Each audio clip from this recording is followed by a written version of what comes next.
GBS.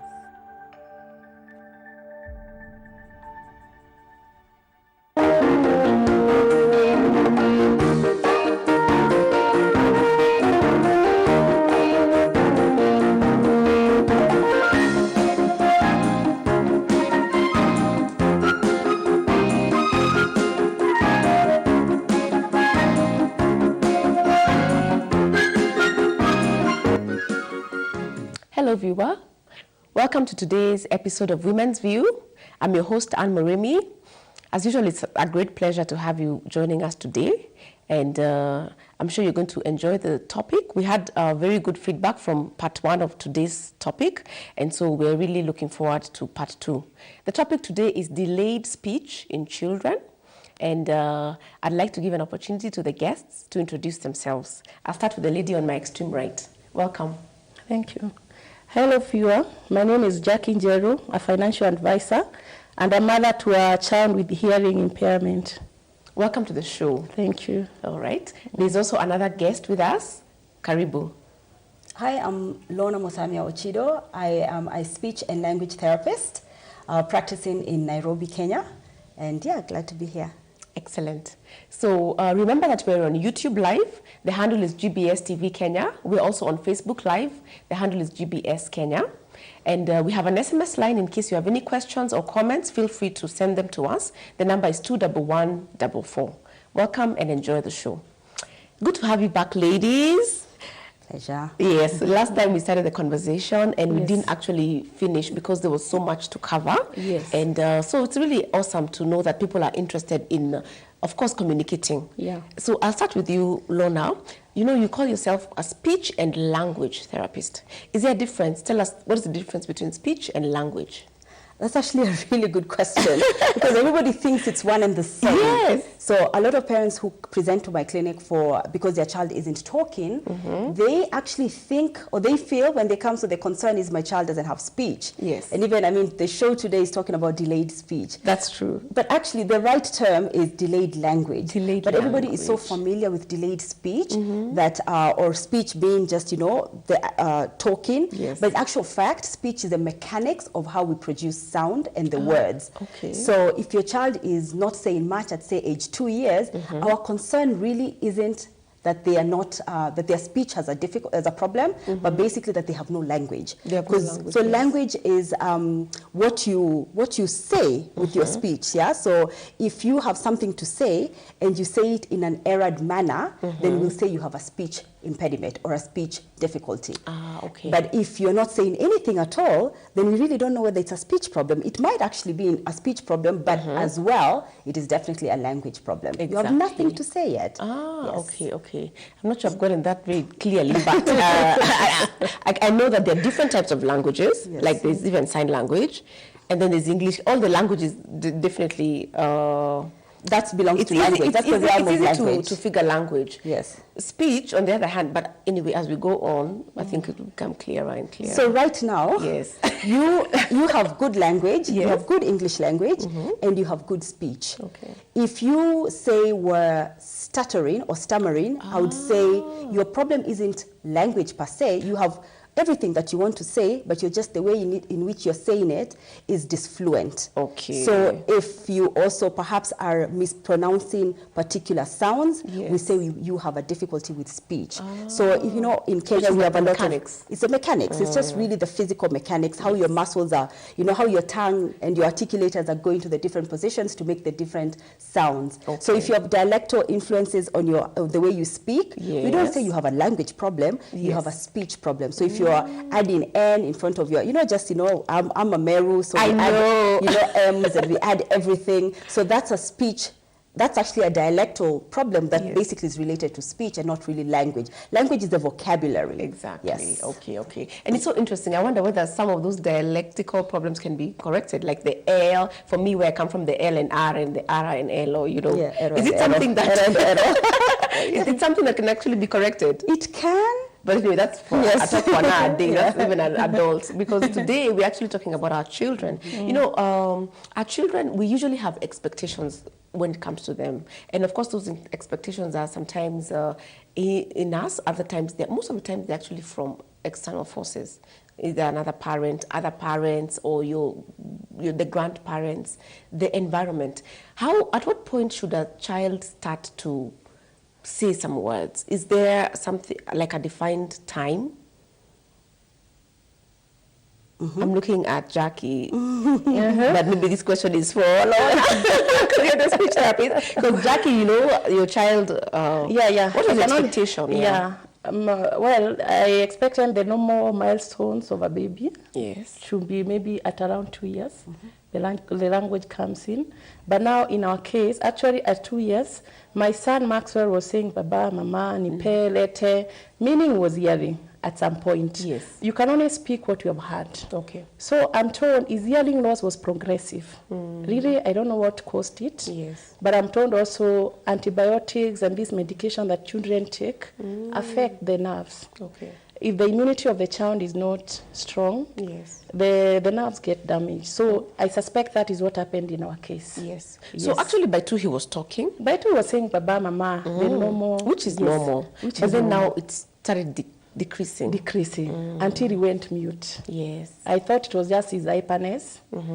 Only to realize now later on that it was his hearing loss. It was a hearing loss. Yes. So Lorna, is there like a timeline? Of course, every child is an individual. Every child will walk at their own time, speak at their own time, develop their own patterns at their own time. But I'm sure that scientifically there's a window. We are all humans. We are all humans. We are all conforming to the human norm. Yes. So as much as it is it's very consoling for a parent to be told that and to hear those words, that, every child is different, every child is an individual. We love to hear that. Yes. But at the same time, as I said, we are all conforming to the human norms. It's like saying, well, human beings, we expect that the gestation period of a human being is 9 months. Yes. As much as we're all individuals, but we can say predictably it's 9 months. So in saying that, there is definitely a predictability of all the milestones, the motorical ones. So the sitting, the holding the neck up, the walking, those are the motorical milestones. There is a predictability. Yes. If your child isn't sitting by 7 months, by at the very latest 8 months, we're saying there is a difficulty, there is a problem. We might not quite know what the problem is, but there's definitely a problem. Okay. If your child isn't walking between 9 months to 14 months, we are saying as well, that is a red flag for something. Okay. We might not know yet as of now. Is it that they're a bit heavy, on their feet? Is it that, they probably have weaker bones? Is it that they have a communication disorder that we don't know of as yet? Yes. Do they have a hearing loss perhaps that they were born with? So there are so many, it's a red flag. So these delayed milestone, acquisition of milestones are all red flags to something. Yes. Could it be that they're understimulated at home? Okay. So similarly with language or with what we expect, just to confuse things, it's called speech, and language, I guess, speech milestones. So we expect that at least 15 months, a child should have between 3 and 5 words. 3 and 5 words. So 15 months is what? 15 months is 1 year and 3 months. And 3 months. Yeah. So if by 15 months they don't have any words, it should be a flag for you. It should be sign. Like you should be concerned, but not too concerned in that you're in such a good position to do something about it. This child is just 15 months. You want 3 to 5 words. Like I feel like I can teach a child 3 to 5 words in one day. Let us just do something, Say baba. Or if they're not babbling. So if they're not saying anything and they're not babbling, because babbling is also another milestone. So before you talk, so you have to go ba ba ba da da da da da. That's Chinese language or whatever you do. So by 9 months, if a child isn't babbling, again, we need to worry. And not worry in that now, there's nothing coming out, let's just wait and see what will be. No, start to do something about it. Okay. So at 18 months, which is just a mere 3 months, is it? After 15 months, your child should have between 25 to 50 words. In such a short time, in 3 months, the acceleration has been... Because the brain... Again, human beings, there's a very small window of opportunity when the brain grows quite rapidly. Okay. And it's referred to as the critical brain development period, which is between 0 to 3 years. Okay. 0 to 3 years, your child's brain is growing to, it's going to grow to 80 to 85% of its adult capacity. It's such an exponential growth that there's a lot of rapid development. It's no wonder that, kids' brain heads, 2-year-olds are much bigger than their body. They almost grow into their body because their brain just is rapidly, expanding. So if you think at 18 months, 25 to 50 words are too many, then at 2 years, so if Maxwell was saying baba and mama a few words, he was still delayed, but most parents are not worried. Like, at least he's saying something.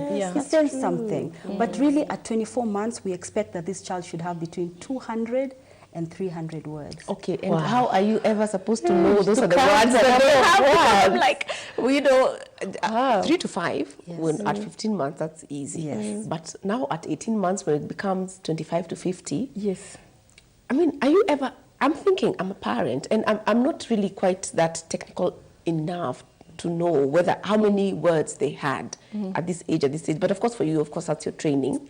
But at what point did you now know that something was amiss? Because we talked about it earlier, because one of your dad actually mentioned. And it's because of his expertise in music teaching. Nobody else at school had noticed. No one else in school. He was in school for a whole year that time, the kindergarten. The whole year. Did you have any, yourself as a mom, sometimes you get a gut feeling, or you get, that thing. Did you have it and then you ignored it? No, there was another thing. Maxwell was very sickly. So I was in and out of hospital with him. So, I mean, hearing loss was far, far, far from me. Your head, I just wanted him to be well, even if he was not talking or not hearing. At some point, I thought I was going to lose him at that point. Because we couldn't go to the hospital at night. Then by the time I get to to work the following morning, the house girl is calling me, come back. The situation is... We ran back home to take him to hospital. So it was like that for a while. So I think somewhere along the way, the medication now... it might have interfered. Yes, might have interfered with his hearing. May I just add something? Yes, please. It is actually, it's a fact that a lot of the medications that are administered to people are usually not researched on children, just for ethical reasons. Of course. So if you have a very sickly child, I mean, my sister's was hearing impaired. That is how I myself found myself in this profession. Field, And I remember for her it was the same thing. So she was quite a sick child, in and out of hospital, lots of medication, lots of antibiotics. There are known antibiotics that are a sure cause for what is referred to as ototoxicity. So ototoxicity basically it just kills the nerve. So it's not the nerve, but basically the hearing organ. It hinders them. So but to the point of as in completely. So, at least if it was just mild, but now this is major where you actually can't hear anything. I mean, and it could be mild. So it just, in Maxwell's case, in my sister's case, it happened to have been severe to profound. There are children who, but mostly ototoxicity would be severe to profound. So it will take away complete hearing. And I find a lot of the children who come to the clinic who suffer from, who have a hearing impairment, and there's not really a familiar link to it. It can be traced back to, either administration of an antibiotic. If particular conditions, if a child has been treated for typhoid or tuberculosis, like I find, and usually it's not like they had typhoid or tuberculosis, but when you're so sick, doctors just stab at everything and want to treat your child, or meningitis. So the medication that is administered to children who have those conditions can actually end up being, lethal in terms of taking away their hearing. But again, I say to a lot of parents, because they come to the clinic, you can see they're really, feeling quite down, and I say to them, if you had been asked, like I had a mother come to the clinic about a month ago, and the child has a hearing impairment, and I asked them, I try to ask, when you come for the initial consultation, you collect the case history, and she was telling me about a traumatic birth experience, because a lot of children who, again, it's a red flag. If you have a traumatic birth experience, prolonged labor, lack of oxygen and whatnot, it could actually result in a communication disorder. And she recalls vividly, they were trying to save her baby, who was, I'm not sure if she was premature or not, I can't remember. And one of the medication that was being administered to a child was actually written, plastered on the card as poison. And even as they were administering the medication, and mom said, so this mom was saying to me, this was the only medication that, and I can't remember the name, and I don't even, I'm glad I can't remember it. We don't know, say it anyway. So they said, each time they administered this medication, it's the only time my baby's heart actually settled. Because it was just, so she was basically on the verge of losing her baby. And, so in that moment, and I say to her, if you saw it was poison, it was being written poison and, labeled as such, did you stop them? No. Why didn't you stop them? It was helping my child. Would you go back and change that? And she said no. So even you, if that time, if you had an option, if you're told, we administered this medication to Maxwell, there's a chance that he'll not hear. What would you have said? When I sit down, when I sit down and think about it, I say like at one point he had pneumonia. For pneumonia to come out of the body, they had to use strong antibiotics. It was life-threatening. Yes. Of course, I wanted him to be alive, Even if I was told that, still, I would have chosen that. Exactly. So I really cannot blame anyone for that. Yes, we really can't blame, we can never blame the parent, because this is something that you can probably blame the pharmaceutical industry, which is of course way out of, they're not here with us today, because it is their responsibility, of course, to develop something that is safer. You know what I mean? So, because, definitely even when I'm sick, some of the medication that I do take sometimes has side effects. The times that I know about it, I ask, okay, for example, painkillers. I usually say, these painkillers cause me to have acidity. Could you replace it? But I'm an adult. I can speak. I know about it. You see, when you're a mom and it's like threatening and this is your little child, you just want anything. Yeah, so, but that's very good information to know that, because we were talking earlier a little bit about the causes. So already we know that a cause medication can be the medication given earlier, and already we've clarified that there's no testing done to infants, understandably. So that's interesting to know that, but also it's a good indicator to parents, any parent watching, that if your child is born and those are the circumstances surrounding the birth or their early life, a lot of health issues, then they should already start to be aware, because I find that, a mom who is aware makes a huge difference to the child. Absolutely. And the awareness is, you really need to tell us how, give us a tip for moms, because sometimes when you find that your child is suffering, to be honest, you don't want to deal with it. Yes. It's like you have to deal with it yourself first, and then when you have dealt with it, now you can help the child. So how do you help the moms to cope? To cope with the situation. Or the fathers, yes. Or the fathers. Because when you see your child not quite sitting by 7 months, by 10 months, you yourself, you're worried. And if you're not, don't worry, the society will make you worry. You know how people tend to give you a lot of information. How do you deal to be able to now help your child? You have to work on yourself first. Like, you have to accept the situation, Accept, you say, this is what we have here. Now, where do I go from here?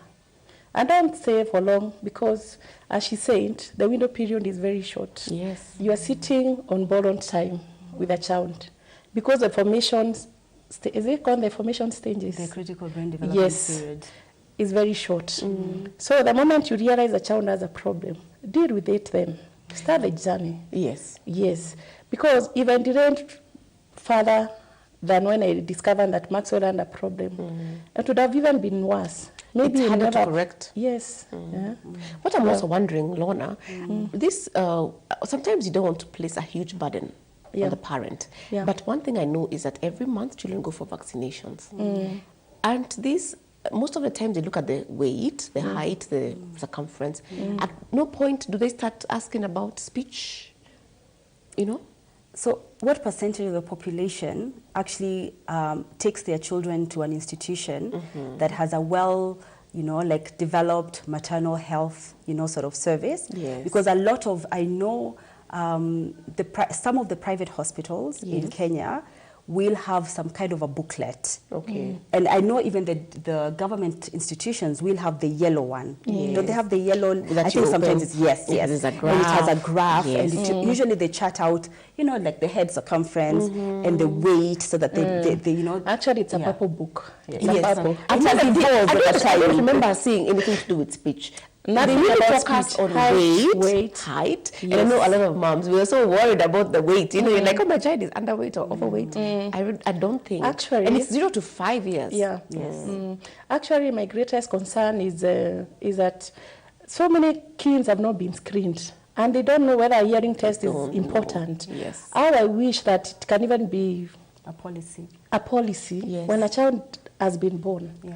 As the testing on the paper books, if something to do with speech can be put there. Added. Have you had a hearing test done for this child? That can really salvage the situation. Yes, and I know moms will now they'll catch it. Yes, yeah, because honestly, to be honest, every mother thinks their child can hear. Yeah. If you realize they can't, then that's a shock to you. But you see, when it's put there, you're like, oh, this should be checked. Even eyesight probably should be, because. But I think eyesight is easier to figure out. There's a lot of things that I feel our government can start to be proactive about, because.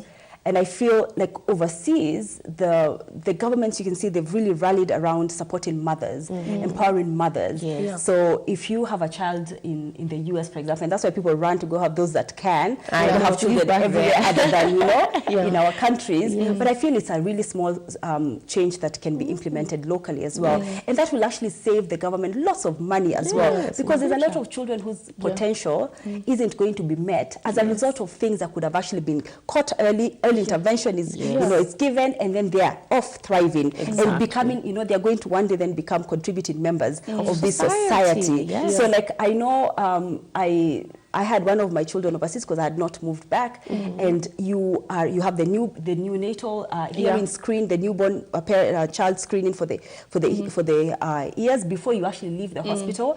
You are equipped with booklets about how you can start to engage this child's speech and language, how you're taught about the importance of the first 3 years of life, and then each time you go for a maternal check or for a vaccine for your child, you are given, so there's a pack for when your baby is 1 month that just has a lot of. And I mean, companies that have an interest in children can also support. They can put their pamphlets in there so that they empower parents. Because as you said, if a parent is empowered, if a mother is empowered, if a dad is empowered, you know that I'm supposed to be singing to my child and not giving them a screen, because you think it serves the same purpose. Exactly. Like, what's the difference between watching Twinkle Twinkle on my phone and listening to you? Big difference. We need to get to that, by the way. Because one of the things that I actually wanted to at least talk about, I don't want us to only focus on children with an impairment. Generally, in your practice, Lorna, are you finding that children taking a bit longer than before? I don't know whether there's data. Anecdotal. Yes. What is your experience? Oh, yes. I mean, this is not, I guess, a direct relation to the fact that there's, I suspect, I feel greatly that there are more and more children who are delayed in talking. But if this figure is anything to go by, so when I started my practice about 10 years ago, I was seeing about 100 children a month, maybe less. And most of them were children that had special needs, so had the impairment. So now we are seeing upwards of 700, 800 children a month. 700, 800? Every month. That's a phenomenal increase in 10 years. I mean, ideally you should think that the number should be reducing, not increasing, but anyway. Well, perhaps we could argue that it probably isn't a direct correlation, but I guess there's more awareness of what we do. We're not very many speech therapists in the country, but also the other figure that makes it, okay, this is probably, a show that there's more children that are delayed that shouldn't be delayed, is that I'm now seeing not as many of the children that have impairment, but those whose delay seems to be as a result of perhaps the environment. Yes, or the home environment. Not being, you had talked about it earlier, not being stimulating enough. What does that mean? Unpack that statement for us. Your home is not, what is it? The diaper is changed? What do you mean? That the diaper has the leak function, anti-leak function, all that. But there's less of you. There's less of you. You're at work from morning to evening. Your partner is probably at work from morning to evening. So this child is very well occupied with everything else other than human contact. And the fact that you also have a lot of support, so your house help. And so you find that is actually a limiting environment. And it's limiting in that, particularly if there is no focus on language stimulation from a human being, you know, that is what research has found to be the reason why a child will be delayed in talking or delayed in communicating. So it's not really about the mechanical input from gadgets, from TV and from like tablets. having music playing. Sing to that child. There's a difference. There's a huge difference. So, and you don't start, like, I know I've had parents come to the clinic, I'm like, so do you read books? And they say, oh, we're waiting for them to turn 2. And I'm like, why? Like, you can read to your newborn child. You know, all they need, not much. To nourish that brain, the brain just needs you to look into your child's eyes. It's so simple. Like, look into your child's eyes and, you know, engage the child, respond to its needs. So if it's chocolate, you know, if it's giggling, you giggle that. If it's crying, you pick them up and you do like a little vocal play, read to it, read anything, read your political magazine to them. Like when they're babies, it doesn't have to be the it just has to be story really animated. So you really need to be animated. What a growing brain, like a child's brain needs from us parents is in the toys, is in the screens. It is us, it is our voice. And it's usually the mother's voice, the touch, the responsiveness. You know, we are told, usibebe mtoto sana, that's what we're told. That is not, like let the child, don't rock the baby too much. Itself. You should be able to let the baby soothe themselves, sleep, you know. Otherwise it will become needy. Yes. So a child initial engagement with the caregiver, you're teaching them about the world around them. You're teaching them about how communication works. So if you're ignoring this little baby, you're teaching it what my communication doesn't count. Yeah, because I'm communicating by crying. And you've just left me there to cry. So this, whatever I'm trying to do doesn't work. So maybe with time, it will live and die completely. Yes. So now I'll choose not to communicate. And then when I become bigger, I'll just get it for myself. Besides, when I'm a bit bigger, like even not a bit bigger, like I say to parents, I love talking to parents, particularly parents who have children who are within that critical brain I feel like now I should do, don't you feel like I should try again? You know, like go back to the drawing. And I talk to them and I say to them, like screens are detrimental to a child's brain development. Detrimental. You know? I don't know who is going to speak that language in a way that we can hear. Because, okay, I don't know whether what we need is facts or really, because, you know, there are programs which are even labeled 0 to 3, which means that if I'm giving my child who is 1 year, the 4 to 5, that's wrong. I should look for 0 to 3. No. And I think it's because when I was growing up, I'm sure all of us, I think we're probably in the same era-ish. I don't know who's younger. But we had KBC was the only channel. Yes, it was. What time did it used to start? 4 p.m. And then it had professional I think the two of us are in a different, because some people do not listen. You're much younger than us. Generation, I don't know what. And there was nothing very exciting. So there wasn't. What were you doing before the 4 o'clock started? So where were you before then? Outside. I was outside. And then 4 o'clock, if you go earlier, you have the lines, the red, the yellow. You wait. You know, we used to wait like 5 minutes before. And there used to be some music. Yes. And then, but what you were doing, like you saw, basically that little screen time got you away from something that was actually nourishing and more, better for your brain. But the good thing is that it was 4 o'clock. And then it wasn't cartoon channel the entire time. There was professional view, there was Maendeleo, Dunia Wiki Hii. We are giving away our age. Okay, you know what I wonder is, were there even cartoons? Honestly, like Tom and Jerry, those are few. And then, but you just got on with the business of playing and interacting and talking. That's true. You know, we didn't even have mobile phones. I don't think. No, we didn't. No. So we were just always talking, and that was what made us not be delayed in talking. You know, but then fast forward to 2019, and you have live streaming of cartoons 24/7. Yeah, it's actually 24/7. Yeah. So I think, and the reason why we don't have enough, there is already research and facts that tell us, like basically are saying, screen time you should not actually have a child that is below 2 years Watching. exposed to any screen time at all. As in not even 1% to just zero. Nothing. But so what do you do? Because honestly, our tellies are in the sitting room. Yes. Yeah. And the children are we going to remove it from there and take it to another room? Or Or are we going to switch it off until the baby sleeps? And you know, baby sleeps, who knows what time? Yeah. Yeah. We need a culture. a very culture mindful change. about how we relate or how we regard screens in our homes.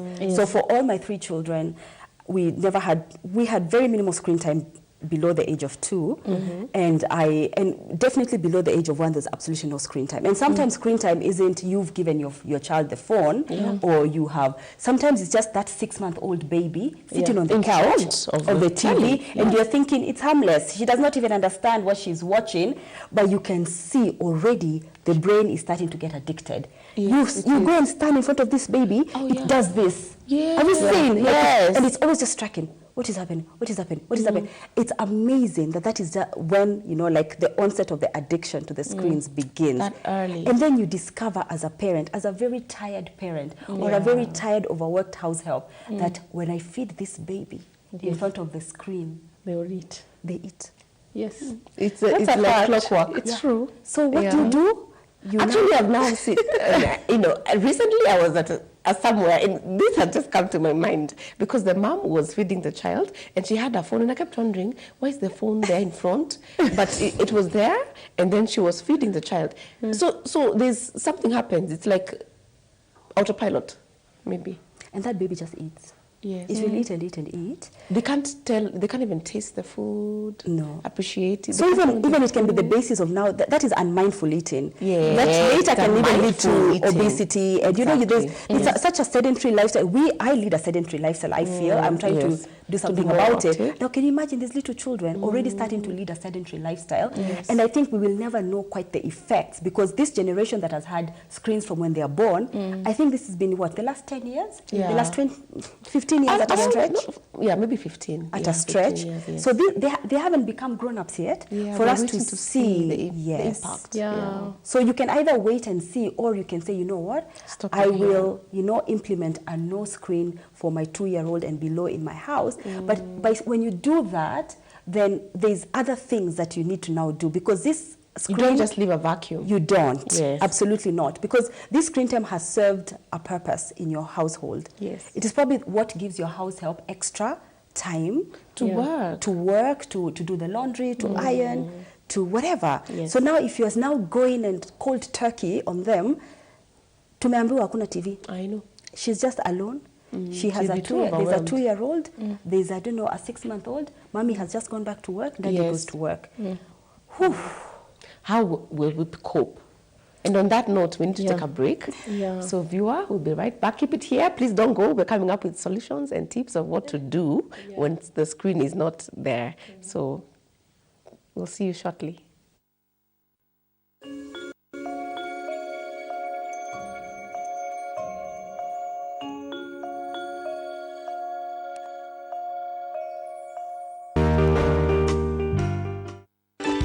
Being an eagle and not a chicken. I'm seeing myself owning the biggest media house in Africa. Yes, I could employ you, in fact. Yes. All right, now it is going to another direction.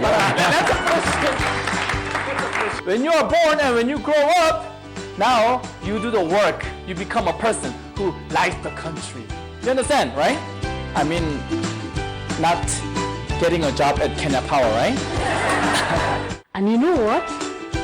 Who you are online is exactly who you are offline. And who you are offline is who you are online. 여러 군데 가서 강연을 많이 해보는데 So I've been to many places to give lectures. 그러면 Whenever I say, "Unai 눈썹으로 인사를 대답을 해요. they respond with their eyebrows.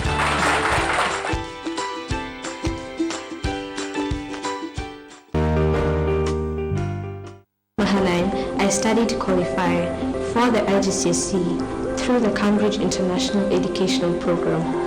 We Mahanaheim International High School students enjoy extracurricular activities such as joining GBS TV Club, Taekwondo, cultural dance, orchestra, swimming, foreign languages, community service, and much more. I believe this unique experience I gained here will go a long way into strengthening the future me. The teachers and other ministers at Mahanaim spared no pain in running with us until the end of the mile, until we secured all of our goals. And that's how I passed my IGCSE exams. Mahanaim International High School cares about my future. Beyond our education, Mahanaim nurtures us to have bright and healthy mind so that we could become great future leaders.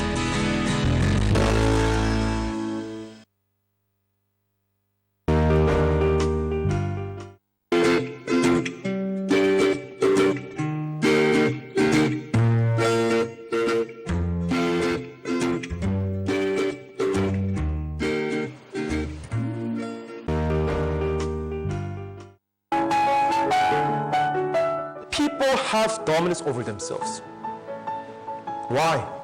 Daddy, no money. Give me money, I'll buy for you. Hey, Daddy, I said I don't have money. Hey, I know, Daddy. Can the Ethiopian change his skin? Or the leopard its spots? 예수님이 우리의 모든 죄값을 다 지불하시기 때문에 예수님 다 이루었다라고 말씀하셨잖아요. So Jesus paid for all the wages of our sin. That's why he could say it is finished. Yesu alipa mshahara wa dhambi ya deni zetu lote, ndiposa akasema kwamba imekwisha. God is like the supercomputer. Upendo wa Mungu ni kama hii supercomputer.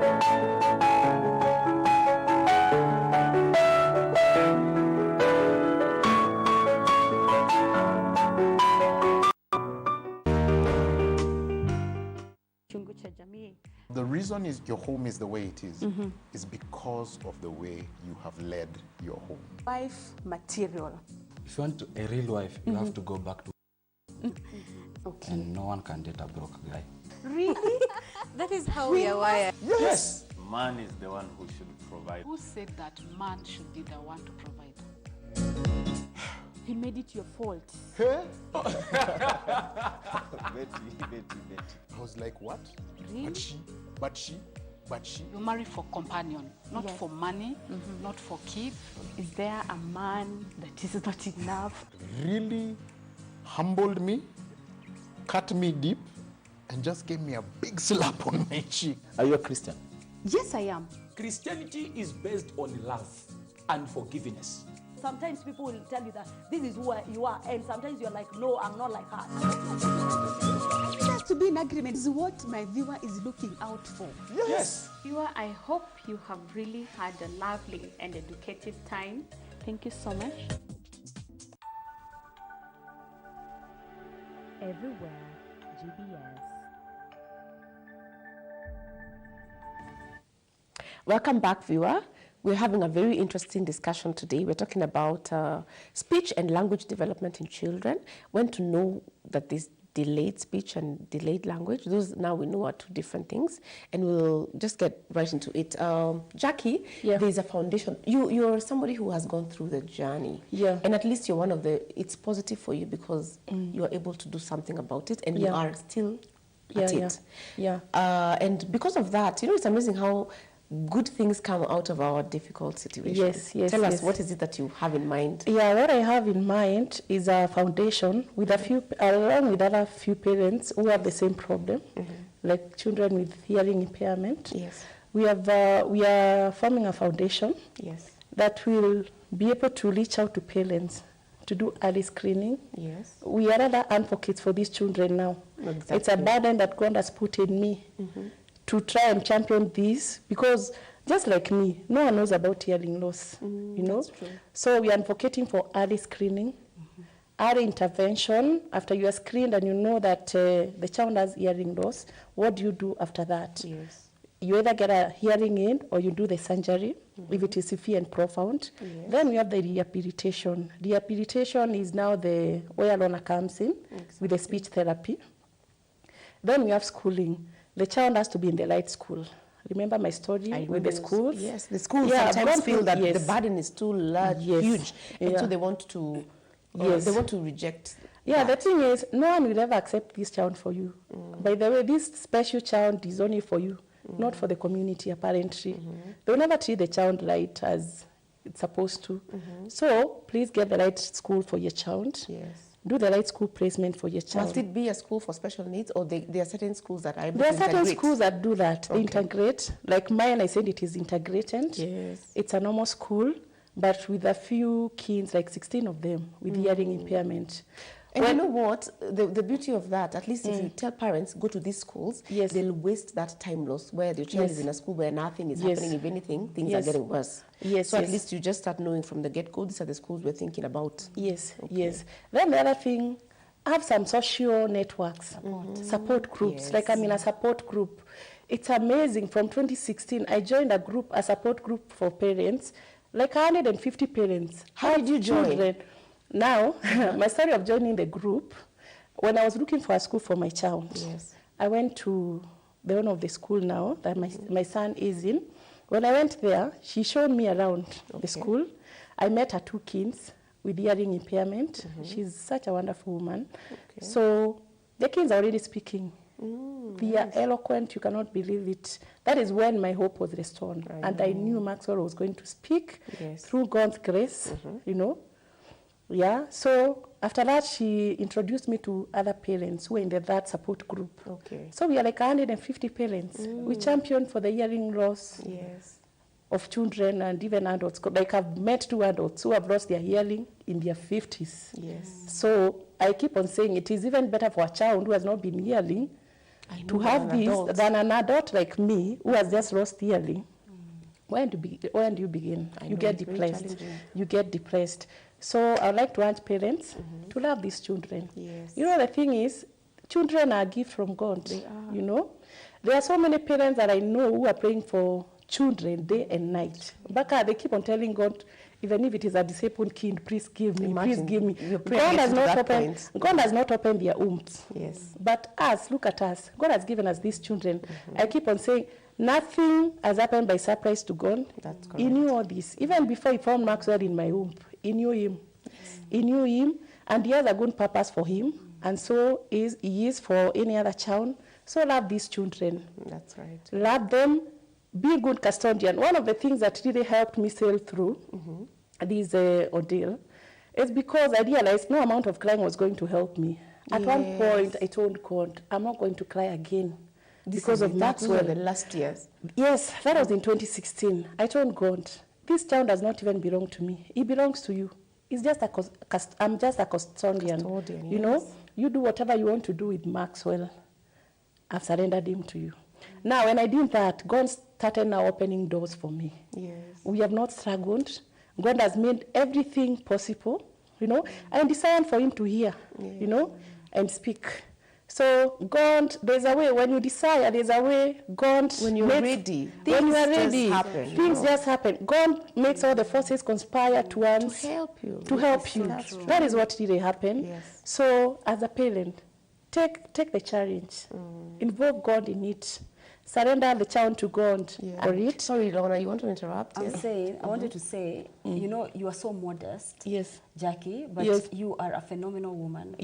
How you pulled yourself together, I think, I'm sure their parents were thinking, how do you pull yourself together? You make it sound like it's so easy. But something that you've said as well, which I think can help with that, with the journey for that parent who's just feeling like, I don't know where to start. I just want to give up. I just want the world to open and, you know, swallow me in, you know, and my problems are gone. But I think you've just said, once that switch happens, when you just decide, you know what, I've had enough of moping, I've had enough of feeling sorry for myself and my child. This child is relying on me. And I say to parents, when I say, you know, I see dads and moms and I say, it is up to usually the kids that I see make the fastest progress in our clinic. And we see many children are the children whose mothers, and I didn't come up with that, you know, study. It's a study that's been done everywhere. It's just the child that has that mother who is just resilient, not giving up, pushing and trying to make doors where there are no doors, you know, just like we are going to go this direction. Those are the children who make the most progress. And I think something that you just said that I feel is so true is that when you get to that point where you say, you know what, I am ready to now start to be proactive with this, that is when suddenly, you know, opportunities just seem to come, solutions. You know, we talked about as one of the mandates of your foundation or the things that you're wanting to work on is, you know, helping parents with school options for their children. I say to parents who have children who have special needs, you know, of any sort, that there is no perfect school for your child in Kenya. There is no perfect school, you know, so nobody's going to tell you, take them to a special needs school, take them to a mainstream. Sometimes a mainstream school might not be ideal for your child. Sometimes a special needs school might not be ideal for your child. So it is you to do your due diligence, to go shop around for the right school, and you find a perfect school, except for they don't have the support for your child. Make that school work for you. Make it perfect for your child. How do you make it perfect for your child? You say, you know what if, you know, meet them halfway. What if I supplied a shadow teacher? What is a shadow teacher, you ask? Research. That's why parents need to empower themselves and you create the kind of outcome that you want for your child. It does not exist. It doesn't exist. So parents need to know that and also be audacious with being unconventional. Particularly if you have a child that has, you know, any kind of, you know, difficulty, you know, learning difficulty, you have to also embrace unconventionality. Your child is already unconventional, and they are perfect. And there's a system you can create that will work for them, but not the normal one. You know, so you have to create something. You know. Okay. So Lorna, before the time is over completely, you need to tell us what should we do in our homes to make the environment stimulating for our children. No screen time, of course, but when there's no screen time, what do you do? So when there's no screen time, you know, you really need to support your help. If you do have a help, you need to support your help. Have another help. Have one that comes and helps with the washing, that, you know, so that your child can also be given, you know, that one-on-one time with the help. You know, I say to parents, if you are tired, and also I see parents who don't have help, and they say, you know, I have a child that has special needs, and the helps just never seemed to stay. And so this parent is soldiering on, and they are so tired. They are just so rutty, and I'm thinking, oh dear, please have support. So always it is a good thing to have support, so that even if you want to take a little nap, you know, you have somebody you can say, just watch the kids for 10 minutes while I have a nap, because you have to recharge your batteries. Nobody is asking you to be Superwoman. Please don't be. Please don't be for a child that has, you know, any kind of delay. You really need to be at your best, centered, zen. Then you're making decisions, and, you know, that are quite, you know, from a clear head. And so another thing is that this child, don't treat this child with washe. You know, you're just like, you want to pamper them, you want to do everything for them. Sometimes the children who have delayed language also have behavioral issues that actually that is what compound the issues, because this child doesn't want to listen. So I say to parents, please give them instructions. Normal discipline, you know? Please do that. Please do that. And don't preempt their everything. If you preempt their entire life in the home, they have a little cadet. That's milk. They have a little, must be hungry. This child the reason why we communicate is because we want our needs met. Now, if all your needs have been met, why should you ask for anything? What are you going to cry for? So they're not communicating because all their needs have been met. Let this child come and tap you, and when they tap you, there's an opportunity for you to teach them. Oh, some milk. Oh, it's milk time. Oh dear, let's go get you some milk. You see, you've talking. Basically, just start talking. Lots of singing. And you know, the thing is, Lorna, to be very honest, talking is something that is diminishing, even with adults. You see nowadays, people are not even calling. They're not talking like this. They're not calling. They're texting. They're WhatsApping. It's all having a negative effect on the children. There's a question that we have. There's a parent who wants to know your telephone number. So please give us your numbers, both of you. There's also a parent who is asking, is there a point when a child, now, at what point can a child fully talk? Is there like by 5 years? A magic. Well, fully talk, I guess perhaps this parent is referring to maybe constructing words, sentences, and able to respond to various questions. I guess we'll say at 4 years, because at 4 years that child is expected to have 2,000 words. 2,000? Yes, but then it's very much dependent on what words those are and what kind of, you know, like interaction Are there quality interactions that you have with your child? Yes. I have many videos on my YouTube channel, which is Speech Therapy Totos. So parents who are wanting to know, and some of them I'm demonstrating what you need to do, how to read to your child, how to give instructions to your child, how to just navigate the whole parenting thing, so that it's almost like a little manual. You know, you say parenting doesn't have a manual, but this is just a little manual on how to grow your child's language.